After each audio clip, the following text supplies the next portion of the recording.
साथ में रखेंगे इसकी सॉस। ये देखिए, साथ में हम इसकी सॉस रखेंगे और इसके साथ साथ अभी फ्राइज़ हो रहे हैं, फ्राइज़ को भी इसके साथ हम डैश आउट करेंगे और उसको निकालेंगे। अभी फ्राइज़ में थोड़ा सा टाइम है। क्रंची फ्राइज़ बनाने के लिए बहुत आसान तरीका है, ठीक है।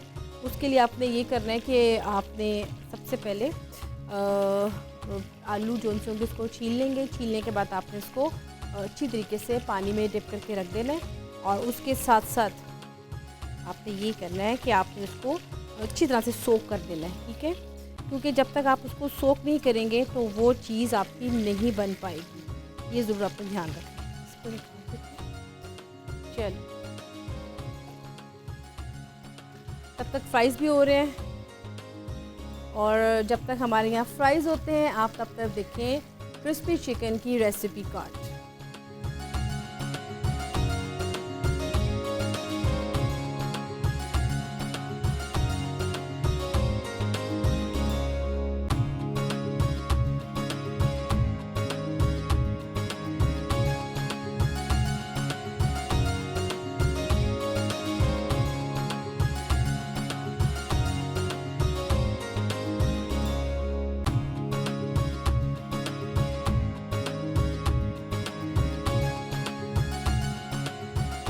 जी, ये हमारे यहाँ फ्राइज़ भी रेडी हो चुके हैं, ठीक है।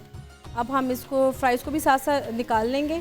अच्छा, मैंने आपको हमेशा कहा है कि जब आप फ्राइज़ ज़रूर साथ बनाया करें। जब कभी स्टीम रोस्ट बनाना हो आपने, या आपने कभी बनाने हो ये फ्राइड चिकन बनाना हो, क्योंकि ये एक साथ एपेटाइज़र होता है। और आपको पता है कि जब एपेटाइज़र साथ हो तो एक तो आपके मेन्यू में इजाफा हो जाता है, दूसरा ये कि चीज़ अगर कभी बना रहे हो या कभी खाने वाले ज़्यादा भी हो जाएँ तो हमेशा ये होता है कि वो चीज़ आपकी कम नहीं पड़ती।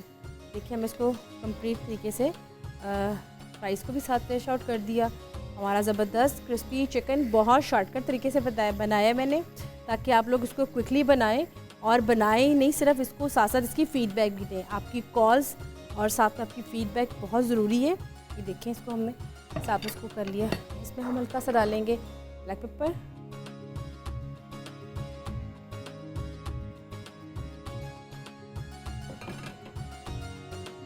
ये हमारा जो फ्राइड चिकन है क्रिस्पी, हमने इसको भी साथ में रेडी कर